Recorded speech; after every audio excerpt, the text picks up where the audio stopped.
How's it going, guys? I'm Robert from Machado Visuals, and I have a few quick first impressions of the long-awaited A7S III. First off, I want to talk about the 1080. I still use 1080p for a lot of my work, and I'm happy to say that 1080p on this camera is quite excellent. One of my major gripes with previous alpha cameras is when you would bump down to 1080, there would be a huge decrease in quality. Noise would just blow up and aliasing would just be everywhere. Not to mention, the entire image just looked plain muddy.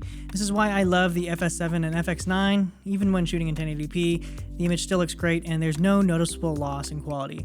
Although we now live in a world of Ks, 1080 is still a very relevant resolution and is still master 2 for a ton of production companies. People love to hate on Sony menus, but I always say that if you spend enough time with the camera, you'll get to know the menus like the back of your hand. That being said, the new menu design for the A7S III is fantastic.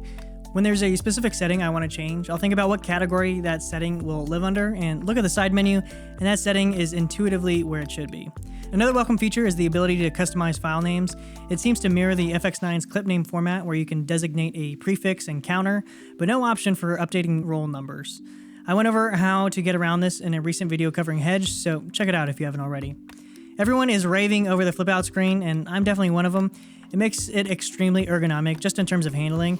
There have already been a few times where I've been backed up against a wall and was able to rotate the display 90 degrees to fit into a tight space. Sony, you done good on this one. Peaking is amazing and much improved and much better from what I remember on older alpha bodies. Whenever I had to switch to manual focus, I had absolutely no issues pulling using the built-in peaking. So then, if this camera packs the punch of an FX9, what's the point of using more professional bodies? Whenever I'm deciding between the A7S and an FX9 for a job, time after time I always fall back to wanting internal NDs. And not only internal NDs, but internal variable NDs. There's also something to be said about crew workflows and actually interfacing with the camera. Having SDI outputs makes it really easy to send video signals to external monitors or live feeds. You can of course invest in something like a C-Box, but that's just another thing you have to attach to the camera, and at that point, you're looking at a similar footprint to the FX9. Things like full-size XLR and timecode inputs are production musts. Speaking of XLR, one thing I haven't heard anyone talk about yet is the K3M module. I bought the K3M so that I'd be able to interface with full-size XLR inputs, but there's currently a debilitating bug that makes me wary of using it. You have the option of selecting between digital or analog inputs, and analog works as expected and is limited to 2 channels of audio. Digital allows for up to 4 channel audio, 2 from the XLR ports, and a 2-channel stereo input from the 1/8" jack. Now, this sounds neat and dandy until you select the 24-bit option when using digital. It straight up doesn't work. It plays back in camera just fine, but when viewed on a computer, all you get is static. This leads me to believe there's some sort of bug with the codec and can't yet be played back on software. If I used this camera right out of the gate for a job, I would have just lost all my audio. Needless to say, never use brand new gear for the first time on a job. It's risky, and in this case, it would have spelled disaster. Another annoying quirk is that you're only able to adjust your headphone monitoring channels when in the 4-channel 24-bit mode, which ironically is the mode that doesn't work. A lot of times I prefer monitoring in mono, not stereo, especially when I'm using tentacles, otherwise I'm stuck with this sound in my right ear. I would have liked to have seen an additional cold shoe on top of the K3M to mount another receiver like a Sennheiser G4. It also would have been cool if it had an extra headphone output instead of clinking up the side of the camera. This way you're not interfering with the swivel monitor. Moving on to ISO, one of my theories is that using the lower expanded ISOs in S-Log3 are the equivalent of using lower exposure indexes, similar to the FS7 or FX9. If ISO 640 is native for the A7S, then ISO 320 should shift middle grade down a stop and 160 by 2 stops. Looking at the results, we can see that this is indeed the case. As we lower the ISO, we also lower the amount of dynamic range in the highlights.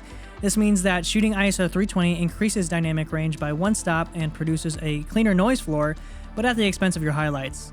Going further, ISO 160 will give exceptionally clean shadows, but with greatly reduced highlight information.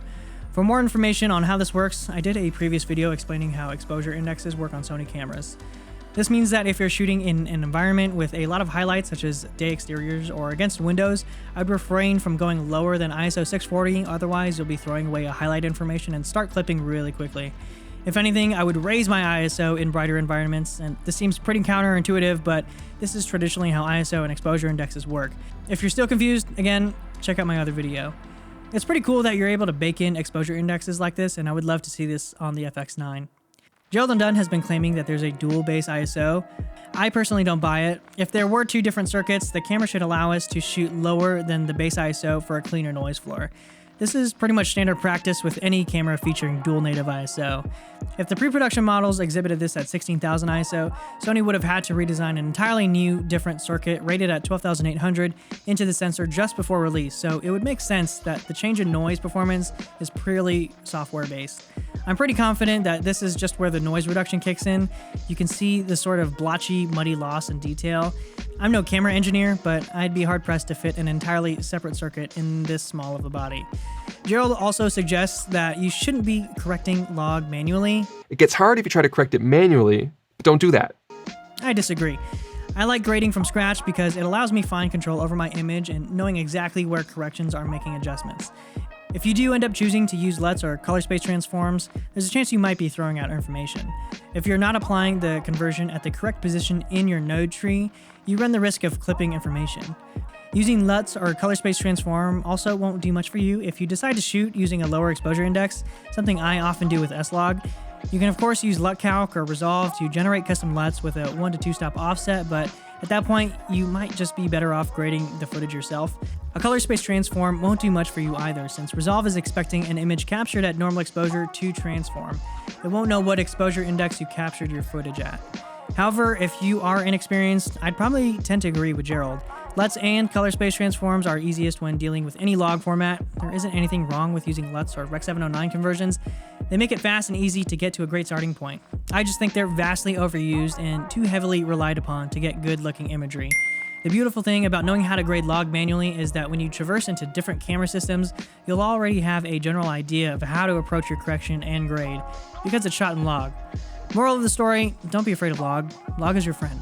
If you're still hesitant about using S-Log, Gerald's video on picture profiles is actually a really great primer on what to use to get a great looking image straight out of camera. Speaking of log, the 10-bit 422 grades incredibly well.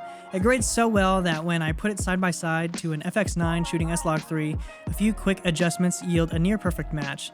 As a matter of fact, that's exactly what I did in my last video. For those astute viewers out there, you might have noticed a few different cameras next to me. This wasn't me neglecting continuity, it was a way to tell which camera was actually being shot on. In the bits where the A7S is in frame, that's what's being used, and same goes for the FX9.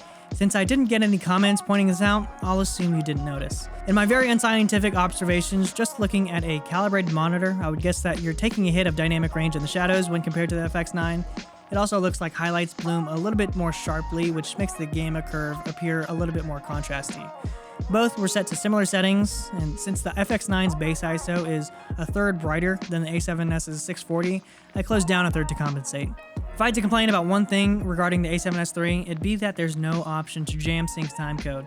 Devices like the Pocket 6K or Mix Pre have 1/8" jacks that can be used for LTC.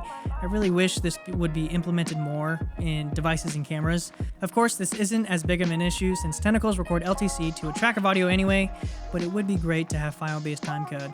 If timecode is important enough to have its own menu, why not implement a method of actually injecting it?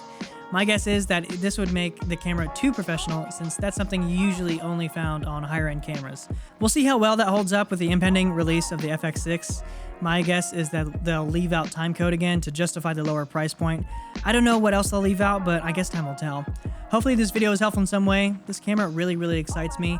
The capability packed into this tiny mirrorless body really thrusts it into the world of production, in my opinion, and I'm excited to start bringing this out on more jobs. Now, I said I didn't plan on rigging out this camera with a cage and all the extra bits and bobs, but I am prepping for a gym commercial next week, and I want to see how far I can lean into this camera as my primary means of acquisition. Since it carries nearly the same recording value as my much more expensive FX9, I want to see how well it fares in a production environment. I'll plan on filming at BGS, so keep it locked to the channel.